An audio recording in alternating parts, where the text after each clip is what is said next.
Mungkin sekarang pahlawannya Ahok. Mau siang, mau malam, mau pagi, nggak penting. Nah, kalau itu terserah Ahoknya. Dia tetap punya kebebasan untuk menentukan langkah-langkah dia selama dianggap itu baik, benar, sesuai konstitusi dan ideologi partai. Tapi yang jelas bahwa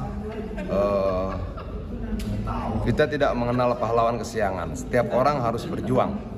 Bismillahirrahmanirrahim, teman-teman, sahabat-sahabat, pemirsa dimanapun kalian berada. Kemarin sempat heboh di mana di rapat DPR, Andre, politisi Gerindra, ngamuk di DPR dengan Pertamina. Biar tidak salah persepsi ya, mari kita lihat bagaimana Andre ngamuk di ruangan DPR. Dan ditanggapi langsung oleh PDIP ya. Malingnya si Sani itu main impor crude aja, ya. Saya nggak sangka kalau dia nyolong di RON juga, ya. Itu kalau itu terjadi, ya, itu Ahok ngapain aja Pak Darmadi, ya. Padahal Ahok itu menikmati loh penghasilan puluhan miliar jadi komut Pertamina. Jadi dia marah-marah ke Pak Alfian, maki-maki Pak Alfian di ruang rapat, itu ngapain aja, ya? Karena di Ahok itu komisaris utama 2019 sampai 2000 berapa sih terakhirnya? Dia alasannya kan nggak 2024. Bayangin Pak Darmadi puluhan miliar per tahun, belum lagi rajin main golf gitu loh. Itu fasilitas yang didapatkan Ahok sebagai komut Pertamina. Dan kita tahu di Undang-Undang Persero, ya, PT Komut tuh bisa ya melaporkan. Lihat Erick Thohir, Menteri BUMN, ada kasus Jiwasraya, dia dapat data, dia datang ke Kejaksaan Agung, Jiwasraya diproses. Asabri, Pak Erick bersama Pak Prabowo punya data, Pak Erick lapor ke Pak Prabowo, Pak ini proses bagaimana, kata Pak Prabowo, lanjutkan proses hukum Pak Erick, diproses Asabri. Ahok ngapain selain ngebacot, omon-omon, marah-marah, maki-maki bapak-bapak? Apa yang dilakukannya? Ada nggak dia bawa data ke aparat penegak hukum? Nggak ada kan?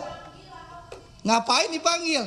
Kita ngapain ngasih panggung orang yang sudah pensiun, nggak berbuat apa-apa, lalu sekarang setelah Kejaksaan Agung melakukan penegakan hukum, dia mau jadi pahlawan kesiangan.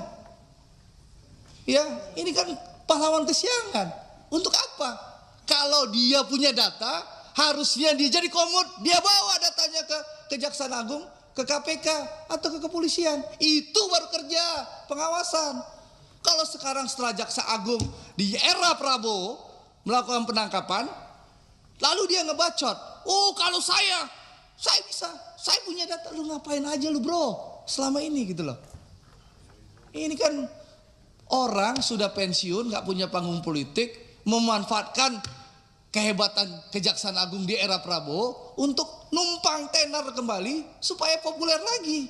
Gitu loh Pak Darmadi. Nah itu pemirsa, di mana Andre mengatakan bahwa Pak Ahok jangan hanya bisa ngebacot saja sekarang. Buktikan kalau memang dia punya skandal korupsi di Pertamina, karena beliau juga termasuk dalam komut pada waktu itu, ya silahkan setorkan kepada Kejaksaan Agung. Begitu kira-kira katanya Bang Andre ini. Daripada hanya omon-omon tebar ke sana kemari, lebih baik memberikan bukti-bukti yang valid bahwa di Pertamina itu ada skandal korupsi. Kemudian Bang Andre ini juga mengatakan bahwa Pak Ahok ini jangan jadi pahlawan kesiangan ya. Kira-kira begitu yang dikatakan oleh Bang Andre. Nah, hal ini langsung direspon oleh kader-kader Partai Demokrasi Indonesia Perjuangan atau PDIP, di mana bahwasanya PDIP merespon ini bahwasanya pahlawan itu kapan saja, bisa sore, bisa siang, bisa malam. Begitu katanya kader-kader partai PDIP. Ini dia. Oh, pahlawan itu harus ada pagi, siang, malam, sore. Selalu harus ada pahlawan. Jadi pahlawan itu bisa datang di saat waktu yang tidak terduga ketika rakyat membutuhkan.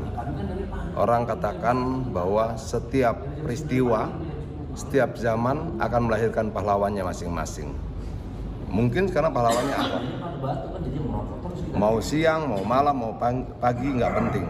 Nah kalau itu terserah Ahoknya, dia tetap punya kebebasan untuk menentukan langkah-langkah dia selama dianggap itu baik, benar, sesuai konstitusi dan ideologi partai. Tapi yang jelas bahwa kita tidak mengenal pahlawan kesiangan. Setiap orang harus berjuang. Mau pagi, siang, malam nggak penting. Beliau juga siap untuk membawa rekaman, rapat, dan juga apa yang beliau usulkan kepada Direktur Utama Pertamina waktu itu. Namun bagi kami juga di PDI Perjuangan ingin menggarisbawahi jangan sampai kasus ini menjadi kasus politisasi.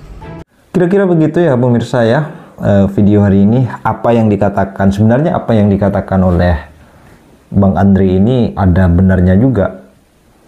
Pak Ahok selama menjabat sebagai komisaris utama di Pertamina di tahun 2019 sampai tahun 2023 kalau tidak salah ya, 2024, dan setelah itu beliau memundurkan diri. Entah apa alasan Pak Ahok memundurkan diri waktu itu. Nah, Pak Andre mengatakan seperti yang dikatakan tadi, bahwasanya sebaiknya Pak Ahok ini memberikan bukti-bukti lah daripada bentak sana bentak sini, daripada hanya omon-omon menjadi pahlawan kesiangan. Lebih baik menyetorkan bukti-bukti. Kalau memang ada skandal di dalam tubuh Pertamina itu, lebih baik langsung dilaporkan ke kejaksaan atau diserahkan kepada kejaksaan daripada numpang tenar ya kepada Kejaksaan Agung yang hari ini sedang bekerja untuk memberantas skandal korupsi di BUMN. Yang kemarin juga bukan hanya Pertamina saja, akan tetapi PLN juga kena nih. Ya, di PLN korupsinya kurang lebih 1,2 triliun ya. Ya, itu adalah angka yang sangat fantastik. Nah, Kejaksaan Agung hari ini memang sangat serius untuk memberantas korupsi. Bukan hanya Kejaksaan Agung sih. Kabinetnya Pak Prabowo ini, termasuk Pak Prabowo sendiri, ya sangat serius untuk memberantas korupsi. Beliau tidak tebang pilih. Ya, kita ketahui bersama, Ridwan Kamil juga digeledah rumahnya oleh KPK. Kemudian politisi Gerindra di Jawa Timur, Anwar Sadat ya. Anwar Sadat itu juga disita seluruh kekayaan dan digeledah juga oleh KPK. Artinya Gerindra, di tubuh Gerindra ataupun Pak Prabowo sendiri itu tidak tebang pilih. Hanya saja kalau yang di Jawa Timur dari politisi Gerindra ini tidak ramai, karena memang mungkin sekarang yang lagi menjabat itu dari Gerindra. Tapi bisa jadi ini bisa dibikin ramai, bisa jadi. Saya rasa itu. Terima kasih. Bagaimana tanggapan kalian dari apa yang sudah dikatakan oleh Bang Andre ini? Salam.